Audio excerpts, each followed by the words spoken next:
Bonjour à toutes et à tous, soyez les bienvenus dans cette vidéo qui célèbre l'anniversaire de la chaîne à la date du premier épisode de Depictura. Je suis très heureux de me livrer pour la troisième fois à cet exercice car c'est l'occasion de se parler plus librement. C'est le moment où, délaissant une page de notre histoire, nous allons nous saisir de la suivante. Mais avant cela, je dois souligner que Noël dernier, c'est déjà fini. Le prochain est dans 10 mois.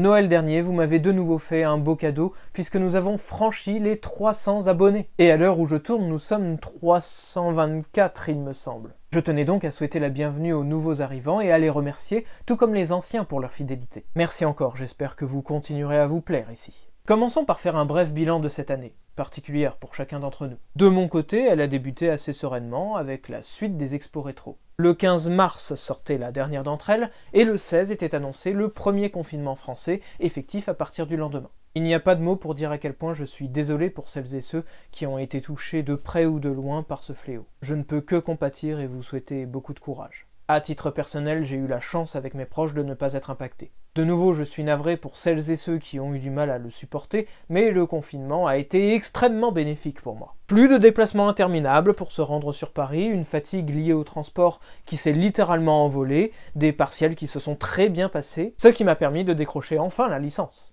Les seuls points négatifs pour moi ont été une courte maladie au tout début du confinement, rien à voir avec la Covid-19. Sans doute dû à la fatigue accumulée jusqu'alors et au relâchement de pression provoqué par la fin des trajets vers Paris, ainsi qu'une coupure internet de 3 semaines. Une fois la connexion rétablie, celle-ci a été exclusivement utilisée pour pourvoir aux impératifs universitaires, raison pour laquelle il n'y a pas eu de vidéo entre le 25 mars et le 25 juillet. Puis la connexion fut de nouveau coupée pendant au moins un mois.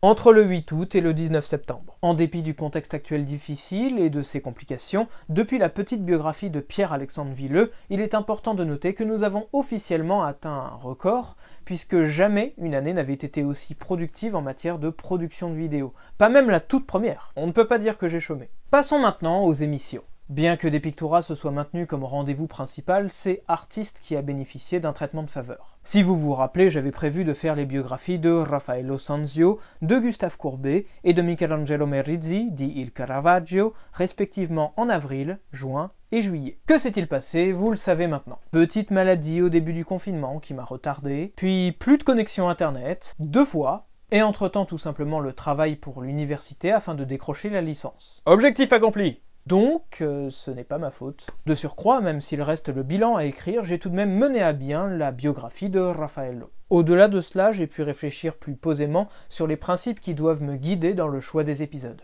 En effet, Leonardo et Raffaello sont de grands artistes qui méritaient indéniablement d'avoir leur série à eux. Mais il s'agissait également de mes premières biographies.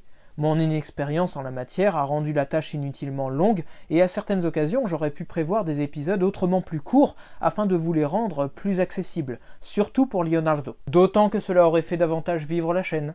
Ce n'est pas le pire, car cédant à mon ambition et me concentrant sur ces artistes illustres, j'en ai oublié d'autres qui auraient pu vous intéresser, qu'ils soient célèbres, comme Gustav Klimt et Pierre-Auguste Renoir, ou méconnus. Je ne dis pas que je ne ferai plus des colosses comme Michelangelo Buonarroti, simplement que je me suis fixé 2 règles pour choisir plus judicieusement à l'avenir. J'ai remarqué que je m'appuyais déjà sur un événement marquant pour parler de Leonardo et Raffaello, c'était la 500e année de leur disparition pour chacun. Alors ce sera uniquement à l'occasion de chiffres ronds que je serai enclin à accorder une biographie à un ou à une artiste. Ceci sera moins chaotique et espacera de façon raisonnable les projets qui nécessiteront de plus amples efforts, je pense. Pierre-Alexandre Villeux a été le premier à jouir de ce traitement, et j'ai bon espoir que l'on ne tarde pas à découvrir enfin une femme.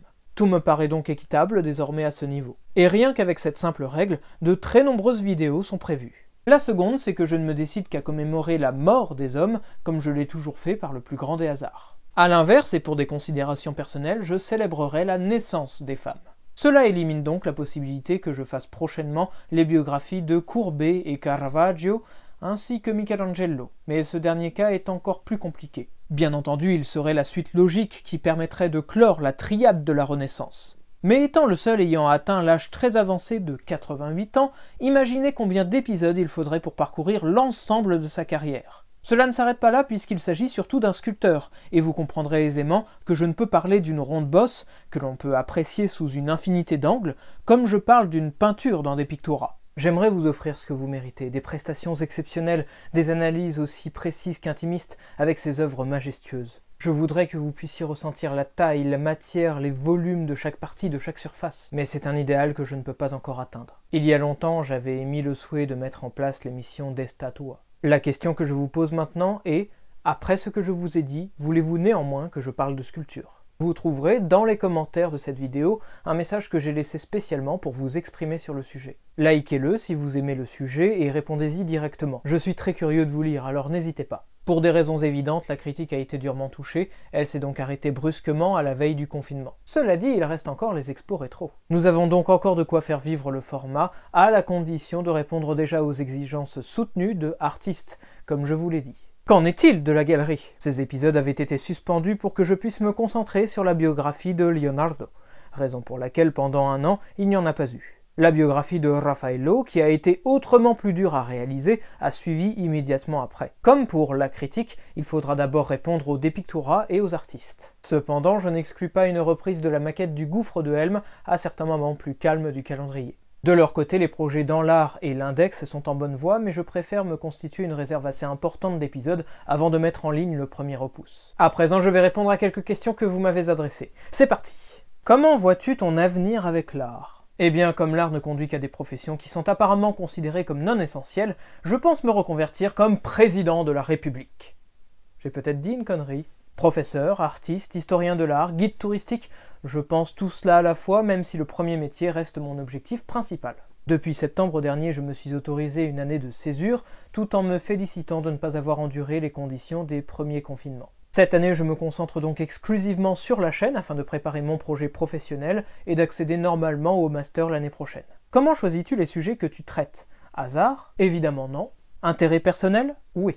Œuvre classique? Eh oui. Enfin, si par classique on comprend célèbre, bien entendu. Vous l'avez remarqué pour les 10 premiers épisodes de Depictura par exemple, il s'agit souvent d'œuvres très connues, comme la Joconde, la Laitière ou encore les époux Arnolfini, qui ont soit acquis une notoriété tardive mais néanmoins indiscutable, soit joué un rôle fondamental dans l'histoire de l'art. Les autres sont les plus illustres de leurs auteurs, ou celles que je considère comme telles. Je traite pour l'instant les emblèmes, pourrait-on dire, de l'art, qui ont l'avantage non négligeable de pouvoir vous être familier, en plus d'être utiles pour approcher l'histoire et l'art sous des angles divers. Les sujets sont donc définis par mon goût, mais surtout selon leur importance dans l'histoire de l'art. Pour l'instant, je ne m'autorise à parler qu'une fois d'un artiste afin d'apporter de la variété. Or, certains ont réalisé plus d'un chef-d'œuvre dans leur carrière. Cette logique est donc exploitée à son minimum. Cependant, je souhaite atteindre l'épisode 30 qui est très important pour moi afin de pouvoir reparler de Veronese ou encore d'œuvres beaucoup moins visibles. Avec ceci, vous avez un échantillon de la façon dont je choisis un sujet, du moins pour les depictura. As-tu une liste d'œuvres précises que tu veux traiter? Tout à fait. Peut-on la voir? Non. Quel est le prochain artiste que nous allons voir? Je viens de vous dire que je vais répondre plus sérieusement à ces 3 questions. As-tu une liste d'œuvres précises que tu veux traiter? En effet, mais très vite, lorsque je me suis rendu compte que je pouvais faire des critiques d'exposition et des iconologia, j'ai essayé de sortir en avance ces vidéos annexes afin de préparer un numéro de l'émission principale. C'est ainsi que l'exposition de Tintoretto au Mulux et l'iconologia sur Jésus-Christ sont parus avant les noces de Cana, que l'iconologia d'Aphrodite et l'initiation à la querelle du coloris ont précédé Pèlerinage à Citer de Watteau, ou que la vue de village a suivi l'exposition sur Frédéric Bazille. Je m'efforce vraiment à ce que rien, ni dans l'ordre de parution, ni dans le contenu de mes vidéos, ne soit laissé au hasard. Tout est écrit et prévu à l'avance. Peut-on avoir un aperçu de cette liste? Vous méritez plus de transparence et de communication de ma part, c'est indéniable.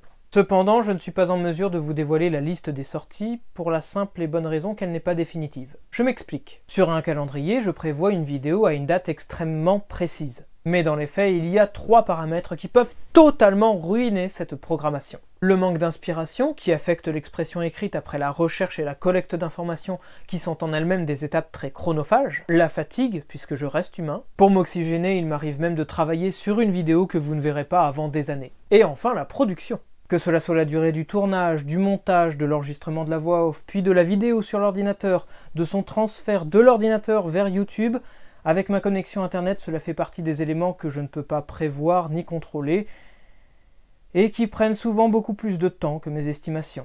J'ai bien conscience que ce système puisse être frustrant pour vous, qui souhaitez peut-être que je traite un sujet qui vous tienne à cœur, ou tout simplement plus de vidéos. J'y souscris aussi. Mais le travail que cela requiert ne permet absolument pas un fonctionnement différent. Cela dit, j'ai peut-être une solution à vous proposer. Il se trouve que je veux vous être utile et que je souhaite aller de plus en plus vers des vidéos qui vous touchent personnellement et qui vous aident, si vous êtes en études d'histoire de l'art. Ce que je propose, c'est une nouvelle émission constituée de vidéos très courtes, peut-être de 5 minutes ou moins, sorte de mini Depictura, mais dont les sujets seraient proposés par vous et faits pour vous. Cela s'appellera les cartels. Dites-moi ce que vous en pensez et ce qui vous ferait plaisir. Quel est le prochain artiste que nous allons voir? Un artiste mort ou une artiste née en 21? Je ne peux pas vraiment vous en dire plus puisqu'il y a de fortes chances pour que vous ne connaissiez pas cette personne. Comme ce fut certainement le cas pour moi. La découverte sera totale. Quel est ton artiste préféré? Je n'en ai pas. De toute façon, comment puis-je choisir une personne parmi cette immensité? Selon l'époque, le pays, le mouvement, le sujet de prédilection, le support et la technique, ce monde nous offre tellement de modèles à suivre, et l'on ne peut pas être sensible qu'à un seul nom. Préfères-tu décortiquer les œuvres ou en créer? Très bonne question. Je crois que cela ne se compare pas, car ce sont deux choses très différentes, mais complémentaires pour moi. Différentes, puisqu'elles ne se pratiquent ni de la même manière, ni ne visent le même objectif. Cependant, je modèle et façonne mes vidéos exactement comme mes sculptures. Elles ont cela en commun. Ce sont des créations, ceux qui se rapprochent le plus de nous-mêmes avant les enfants qui, eux, nous surpassent. Mais elles nous surpassent aussi. Elles sont plus que nous-mêmes, et peut-être existeront-elles plus longtemps. En tout cas, comme tout parent qui se respecte, je ne fais pas la distinction. Je me sers de mes analyses pour affiner mon œil. Celui-ci guide ma main, celle-ci touche mon cœur, et ce dernier nourrit mes analyses. C'est un cycle, l'un ne va pas sans l'autre. Quel est ton support de prédilection? Gravure, peinture, sculpture, architecture, peinture. Enfin, c'est compliqué puisque j'ai vraiment commencé par le dessin. J'ai donc une fascination pour les supports en 2 dimensions, entre guillemets. Donc la peinture, la gravure, le dessin, etc. Mais vous l'avez vu sur cette chaîne, depuis plusieurs années, je suis bien plus investi dans des projets relatifs à la sculpture, et si l'on compte la maquette du gouffre de Helm, à l'architecture. Concernant les analyses, la série Depictura tente à prouver que je suis bien plus à l'aise avec les peintures, mais je pourrais très bien appliquer cet exercice à d'autres domaines. Je l'ai déjà fait en cours, et cela ne me poserait aucun problème. Je vous renvoie donc plutôt dans la vidéo pour savoir pourquoi je n'ai pas encore traité de manière approfondie ces sujets qui me passionnent tout autant. Je n'ai donc aucun support de prédilection et m'autorise autant que faire se peut à toutes les expérimentations, même dans d'autres formes d'art, pourquoi pas. Cela me plairait beaucoup d'être acteur par exemple. Parleras-tu des monuments historiques, des sculptures et des œuvres d'art de notre quotidien? C'est-à-dire que l'on peut voir sur des ronds-points, j'imagine. Là encore, je vous renvoie plutôt dans la vidéo afin que vous preniez connaissance des doutes qui m'assaillent sur ces sujets potentiels et pour que vous puissiez me donner votre avis sur la question. Pour les œuvres auxquelles nous sommes confrontés dans la rue ou sur la route, d'autres problèmes s'ajoutent aux précédents, certains d'ordre personnel comme les déplacements. Je vis en province, pas vraiment à côté d'une gare, je n'ai pas de permis de conduire et ce n'est pas prêt de changer. Et actuel. Combien de temps la crise va-t-elle encore durer? Combien de confinements devra-t-on encore subir? Et c'est sans compter sur la logistique. J'aimerais pouvoir sortir une vidéo tous les jours et faire tout moi-même, mais il faut se renseigner, écrire, tourner, monter, autant de temps qui ne serait pas dépensé pour mener à bien les projets déjà en cours ou qui s'ajouteront potentiellement dans un avenir proche et de façon moins contraignante. Cela dit, cette chaîne est mise à la disposition de tout le monde. Celles et ceux qui souhaitent apporter leur aide seront les bienvenus et peuvent rejoindre l'équipe qui se compose pour l'instant de Karl et de Cyril. Depuis quand t'intéresses-tu à l'art? Aussi loin que remonte ma mémoire. Ce que l'on oublie souvent, c'est que l'art est partout. À la télé, dans les dessins animés, les jeux vidéo, les films, les séries, les romans, les livres d'école. D'ailleurs, c'est sans doute l'art qui est la meilleure expression de notre humanité. Sans elle, nous serions pires que des animaux. Des bêtes dépossédées de leur nature, peut-être bien des monstres. Nous sommes continuellement au contact de l'art, au point de ne plus savoir ce que c'est. Raison pour laquelle cette dernière question m'a été posée. Que recherches-tu dans l'art? Qu'est-ce que cela t'apporte? Nous oublions donc ce pourquoi nous nous adonnons à toutes ces activités. Et c'est compréhensible, puisque nous sommes abreuvés continuellement. Si l'art se manifeste dans d'aussi nombreux domaines, il existe par conséquent autant de réponses à cette question. Prenons le cas des jeux vidéo, car un seul d'entre eux peut servir à plusieurs choses.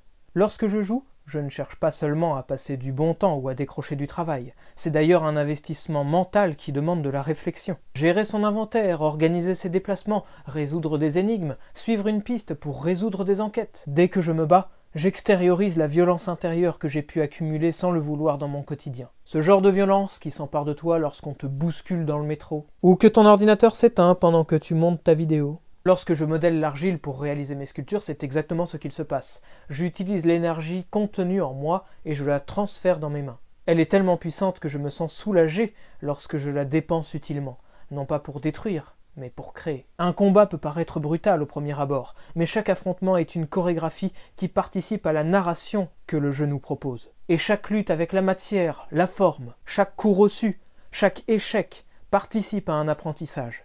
En triomphant d'un objectif, j'évacue la frustration engrangée par l'attente, l'impatience, les efforts fournis, notamment à la production d'un épisode, alors que j'ai envie d'enchaîner les vidéos à un rythme effréné. J'ai envie de vous proposer toujours plus de contenu afin que nous repoussions sans cesse les limites sur la chaîne. Dans les jeux vidéo, il y a aussi des moments contemplatifs, où l'on prend le temps de se retrouver, d'admirer des époques, des lieux éloignés, qui n'existent plus, ou tellement enchanteurs qu'ils paraissent irréels. Ce que l'on trouve dans l'art, cela peut être l'évasion, toutes sortes d'émotions et de sensations, exactement comme lorsque nous sommes interpellés par une œuvre attrayante, par sa construction, ses couleurs chatoyantes, sa taille. Au détour d'une ville, on se surprend à avoir l'âme d'un développeur, à tester les limites du jeu, à voir ses défauts, à apprécier ses qualités. Exactement lorsque l'on juge la technique d'une peinture ou d'une sculpture, nous évaluons la virtuosité de l'auteur. En faisant du tourisme, nous apprenons des choses, qu'elles soient liées à un univers fictif ou qu'elles se veulent historiques. Exactement comme lorsque l'on arpente les salles d'un musée. Quelle qu'elle soit, une œuvre peut toujours nous offrir de précieuses informations sur son époque et le contexte qui a guidé à sa réalisation. Lorsque l'on étudie son processus créatif, plus qu'une compréhension de la technique, c'est un voyage. Nous partons à la rencontre d'une personne qui, disparue ou non, a laissé une part d'elle sur cette terre et nous fait signe.